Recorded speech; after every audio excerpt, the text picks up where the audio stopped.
What up? It's your boy Fly Capone, aka Chef Fly, and this is the Real Talk Podcast Show. Give it up one time.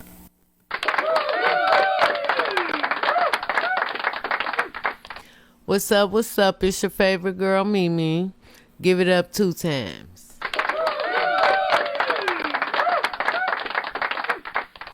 We just gonna dive right into it, man.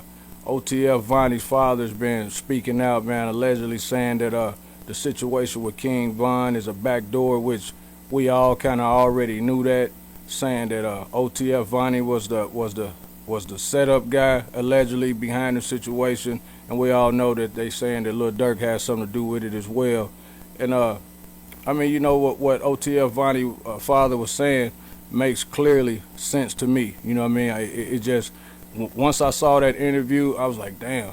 It was already in the back of my mind, like, something just don't seem right, and here we have it, you know what I mean? And so with OTF Vonnie's father speaking on that, and he's basically going against his father due to the fact that him and King Von's father was like best friends. So I guess he feel heartbroken about the situation, and you know, you can only respect that as a real man. And what you think about that? Well, I think he's doing a good thing, because we always speculate. In the back of our heads, we already knew that Durk had something to do with it. And so Vonnie's dad basically said that Vonnie was working for Durk, and he's the one that set up the whole play or whatever. And he's saying that they allegedly picked him up, took him to pay for the setup. Come get me from the you know house. What I mean? They already got the money ready in the back of the Suburban. He was wondering why they took him with him to pay for his own nephew's hit. And it's a whole lot of shit with that. But when it first happened, I was looking at the video and I was like, we can even pull my phone why do records, 100K Track or whatever his name is? Why is he saying he got shot when clearly in the video we don't see him getting shot at all? He was running around. And if I ain't mistaken, that was him that ran to the white truck and handed Quando Rondo and them something before they pulled off. Not only that, once he said that the black car actually stopped to let them bag up and go, it started making sense to me. Like, damn, this, even though it already didn't seem right, I'm like, damn, this shit, that's a crazy, spooky situation. You know what I mean? Yeah, it is. And it's crazy how these people are setting stages and setting these people up and backdooring them like this. And so I was watching an interview the other day about some things, and I didn't know that King Von had allegedly had a meeting with a couple labels that Durk didn't know about, and when Durk found out about it, that's what kind of started the bad blood. But to me, I think the bad blood was already there due to the fact that King Von had allegedly killed Lil Durk's cousin named Lil Mister. That's what I feel like. That's where it came into play at. Also because the night Von was killed, Durk was playing Back in Blood. Back in Blood. And then if you go back and you think about it, when you look at the video of King Von saying, "I know that's folks' cousin, but fuck Lil Mister," then on the song Back in Blood, Lil Durk say, "You dissing on my cousin, now your ass all in that wood, huh?" It starts making sense, you know what I mean? Yeah. Now for me, it's like OTF Vonnie, I really never heard of him until this particular situation. So it's like, where did he come from? And then second of all, it just don't make no sense. Even with when them people was following King Von, when they stopped him in the airport, and that lady asked him for his ID, and he was like, what he say to her? He basically asked them for their ID. For their ID, yeah. He was like, let me something just in case of something. I can't really remember how that went, but it started getting spooky. And not only that, that woman who stopped him and asked him for his I can get yours, sir. ID, if I'm not Took a picture of mistaken, my that ID, looked like the same lady that was in court with Lil Durk as his lawyer or spokesperson or something. I don't know, but it clearly looks like the same woman. So something definitely wasn't right about that whole situation. You know what I mean? And I was watching somebody's podcast, and they basically was like, why Dirk not using the same lawyer now for his new case that he's in now? Right. And I've never been on a plane before, but it was kind of weird for those two people to just be standing there. And then out of all people, why y'all asked just him for his ID or or whatever? Why was y'all targeting him? So the play, it all started making sense, man. On down to the day it happened. It's a group of guys standing outside. They so-called say that Vaughn was in the truck sleep or whatever. Mm-hmm. Somebody comes to get him, and then he off the top jumps off the deep end like they knew he would. And it just don't make sense to me. So it's like they say Georgia is a stand your ground state, and I just wish King Von would have thought about that before he made that move. Even though they say that if it wouldn't have went the way it went, he was still due to die that night. Him and all the people that allegedly got killed, they all was supposed to be unalive that particular night. Which they were, because they took him out and the two people that was really down for him. Which is Slutty and Louie. Yeah. Did anybody else get on the lab that night? I don't know. And my thing is this though. How did like OTF Vonnie's father said, how did Slutty and Louie get shot, right? But the man who shot King Von, he shot King Von, held his pistol, nobody shot him, he makes it to the truck, and they pull off. No gunshots, no following, no nothing, but Louis, Slutty, and the rest of King Von's side, they gone. And the father said that his son is the one who come calling talking about, oh, I got him to the hospital, he was fine. And then all of a sudden, he ain't living no more. Right. And not only that, he said that he was with them when his son got a call from Dirk, asked him, was it open? And he said, yeah, it's, what he say? He said, wide open or off the hinges. Yeah, he said, he said, Dirk said, is it open? And he said his son said it's off the hinges, which means a back door, which means that it was a setup. You know what I mean? That is so crazy to me, like that people could sit there and these famous people.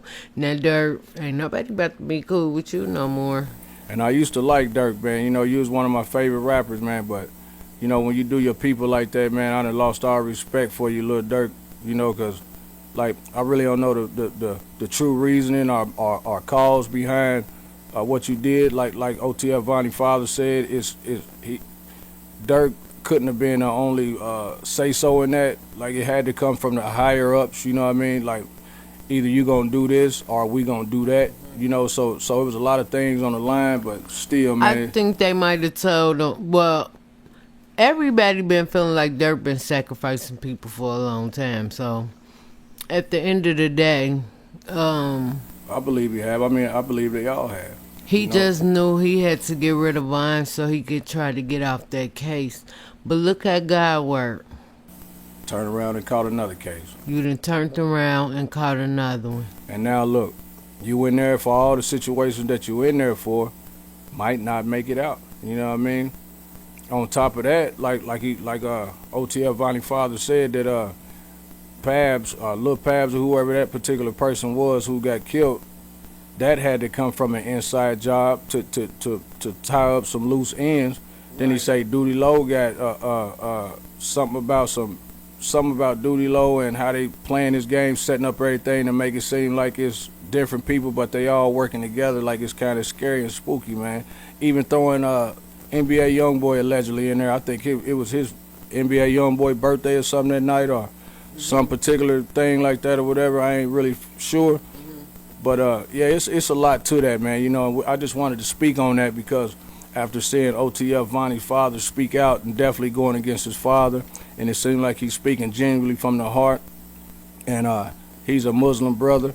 I'm a Moorish American Muslim, so you know I see his insight and I understand his point of view when it comes to the belief and how things go with that particular thing. So I respect him because you know what's real is real, and if you love somebody, then you're gonna stand for what you love. And so I take my hat off to you, man, for just keeping it real. I hope you ain't doing it, and I hope you don't have a crooked motive behind what you're doing. Keep doing what you're doing. Stay positive, man. I respect that, and rest in peace to King Von. Most of all, stay safe, man, because I know you might got a little protection behind you with the Muslim brothers or whatever, but just watch yourself, man. Stay safe, because I'm quite sure that you might have a target on your back for speaking like that. Mm-hmm. All right, so what else we got going on? What you think about the troops? They saying that they calling troops in Chicago now. Why y'all want to wait this long to call the troops in when it's been so many murders in Chicago, and now all of a sudden y'all want to call the troops in? Y'all should have been and called them troops in, man. This shit has got out of hand with Chicago, especially with the drill music scene and how all these, man, because I've been following that Chicago scene for a long time, and a lot of young black brothers that lost their life due to that. I could have sworn some years ago they had the troops out there. So I think they had them out there before. But anyway, you got some of the people going live on video saying they waiting for the troops. They better not come there with that, this and that. Now, they got to be crazy. You got to be crazy, especially when you're talking about switches, man. What is a switch going to do Them up against the United States they not Army? going for that shit, bro. Now, I know for what me, y'all finna say. Oh, it's the national. I don't really believe in war because I just don't understand what they go to war for. I do take my hat off to the bravery of the soldiers. But one thing I do know is you do not want to play with the United States Army. We are one of the toughest armies that you got in America, United States. You don't want to fuck with the Army, man. Especially not no YNs or no hood niggas thinking they getting ready to go up against the whatever it is, Army, whatever the word is. What is it?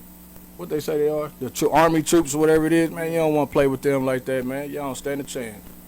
Well, I hope they get their act together. I hope maybe it could solve something, because Chicago, y'all need to calm down. What they say, Donald Jatavius. Donald Jatavius, goddamn it. Y'all don't want to play with Donald Trump like that, man. And you definitely don't want to play with the Army, because all jokes aside, you can have as many switches as you want. First of all, you don't know how to shoot. Everything they aim at, they hitting. You know what I mean? And you ain't got enough bullets and enough people that's going to stand with you to go up against them them Army troops. So what y'all really need to do is just go and chill. If they come, let them people do what they got to do so they can make it safer for y'all, man. Because if y'all don't, y'all just going to keep dying out there. And before you know it, y'all going to be extinct. You know what I mean? Like, it's time to wake up, people. Because guess what? This not all Trump got in store. So don't. So it's time for us to come together, for real. Shit steady happen. Just like I was watching something in Chicago where the dude was sitting in his car talking, and somebody walked up to him and snatched him up out of his car, shot him and killed him, tried to rob him, if not robbed him. Some guy named OG Tug or something like that. Oh, yeah. Rest in peace to OG Tug, man, and condolences to your family. In peace. It's just sad, man, that especially when you ain't out here killing and robbing and taking nothing from nobody, and people want to do you like that because they don't like you, or they don't like how you hustle, or like how you grind, or like how you move. That's crazy. As black folks, man, we'll never ever see unity long as we keep doing this, because like we just don't understand how powerful we are and how we could move a situation if we just stand together. You know what I mean? If we stand together. A girl passed away in Chicago also. So that happened in Chicago too? Yep. Damn, see what I mean? That's crazy. Now, it was a situation with what was that situation? She was shot, I believe twice, by her baby father's girlfriend. Yeah, that's crazy. And they saying that the guy had her in the headlock while the girl shot her. Shot her. But I don't think that was the case. I think he might have been trying to break him up, that somebody said, and the girl ended up shooting her while he had her in the headlock. The two girls never even was fighting. They wasn't? No. Oh, so he might have been a snake then, you know? But now, look at this. Now you lost your baby mom. Really, you lost both of them because one get ready to go to jail for the rest of her life and the other one gone. Yeah, because she all on the news talking about, I got a license to carry. Okay. What was her name, you know? No, I don't remember her name. I forgot her name too, but condolences to that young lady's family that lost her life due to that tragic situation and unnecessary situation, man. It's just sad, you know? And with that being said, man, you know, that's kind of all. We just wanted to touch bases on a few things that was going on, most of all Chicago, because that's the talk right now. Chicago, the troops, and everything that's going on, the backdoor with King Von. You know, it's just a lot going on. I'm from Indianapolis, Indiana. It's a lot going on in my city, but we ain't doing it like Chicago, man. You know, that's something in the air out there, man, and they need to get it clear before it ain't no young black men left out there, you know? Yep. So condolences to all the people that lost their life, and that's all we got right now, man. You know, everybody stay safe, stay dangerous. You know what I mean? I hope that you get to where you're trying to go in life. Stay positive, keep your vibration high, and this the Real Talk Podcast. We out. We out.